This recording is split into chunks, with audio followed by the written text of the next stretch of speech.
Clarifications, please. Mr. Donwy.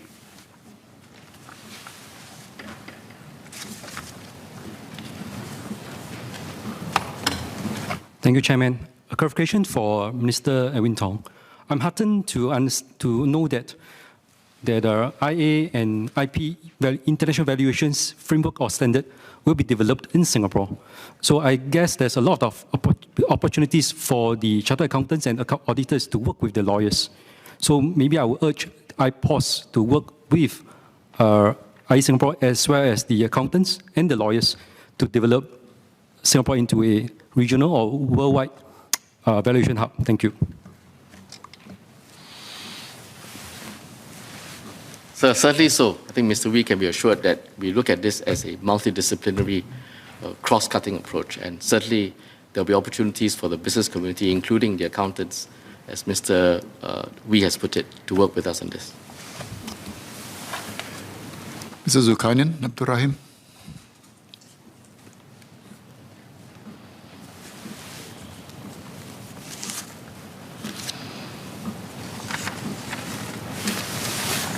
Thank you, sir. I thank Minister for the announcement on the plans on the simplifying the probate process. I just want to have one clarification. I think there is also the need to synergize with the Muslim law probate process as well, because there is a need for Muslim intestate beneficiaries to also extract Sharia inheritance certificate from the Sharia court. And whether there will be also plans to synergize the two systems so that there will be seamless transfer of documents and the certificate from the Sharia court to the Family Justice Court, which may be administering the family justice or the probate and the letter of administration process. Thank you.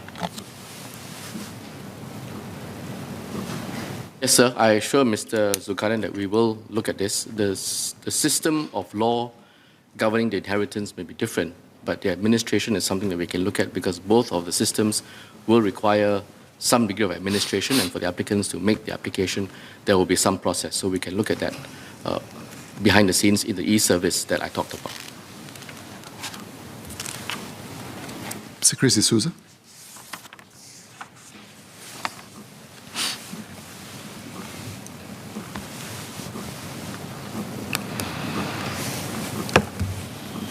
Chairman, just two short clarifications. The first is Minister Edwin Tong talked quite a lot about therapeutic justice, but I was wondering whether or not there could be some emphasis in the justice system for restorative justice, which is the reconciliation between parties, in addition to therapeutic justice. That's the first question. Second question, I again declare that I'm a lawyer in private practice. And do arbitrations. Be that as it may I ask what the Minister and MINLAW are doing to promote SIAC rules, the Singapore International Arbitration Centre rules, especially because arbitrations and hearings are increasingly being held on Zoom or online. So the rules make all the difference to attract the case to SIAC. So these are my two clarifications. Thank you. Thank you, Mr. D'Souza. On your first question, the answer is yes. All the different objectives and principles behind what we do in sentencing will obviously apply. But it's got to be the appropriate set of facts and context in the appropriate cases. And so restorative justice will be considered as and when it is appropriate. On your second query, yes, we have to ensure that we continue to put SIAC out there. We have to work hard at doing that.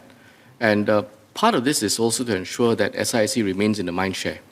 So when we talk about forays into foreign jurisdictions, we've done with Mr. Murali, I think as was present on one of them at least, trips to overseas to speak about our rules, to talk about our system, and to basically socialize the idea of using SIAC. I think that's one step that will be taken. Second, I think it's important to ensure that we continue to have the best arbitrators in SIAC. we look at our panel as one where we ensure that the best in class when it comes to arbitrators are retained by SIAC.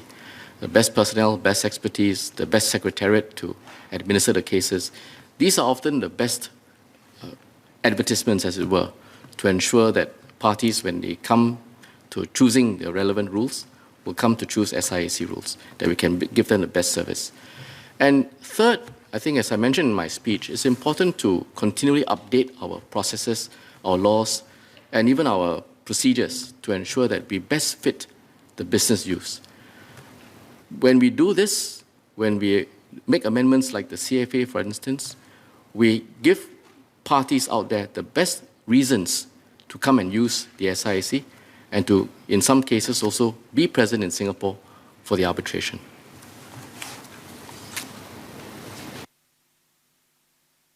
Mr. Murali Pillay, would you like to withdraw your amendment, please?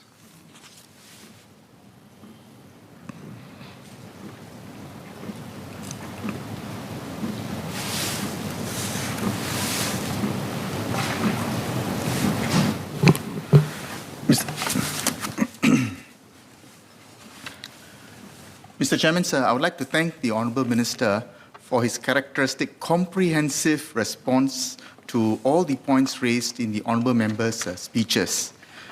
Sir, last year, the Ministry of Law had the heaviest legislative agenda because it actually introduced the most number of bills compared to other ministries. So this year, I would not be wishing him and his officers as busy as last year, although from the plans that he has in mind, it seems to be going to be as busy nonetheless. I wish him and his officers well in the implementation of his plans to further the access to justice, strengthen rule of law, grab the economic opportunities for Singapore and Singaporeans, and of course, strengthen our society. With that, sir, I beg leave to withdraw my amendment. Is the honourable member given leave to withdraw the amendment? I think leave of the majority is given. The amendment is withdrawn. The question is that the sum of $259,045,400 for hit R stand part of the main estimates. As many as of the opinion say aye. To the contrary, say no. I think the ayes have it. The ayes have it. The question is that the sum of $58,450,400 for hit R stand part of the development estimates. As many as of the opinion say aye. To the contrary, say no. I think the ayes have it. The ayes have it.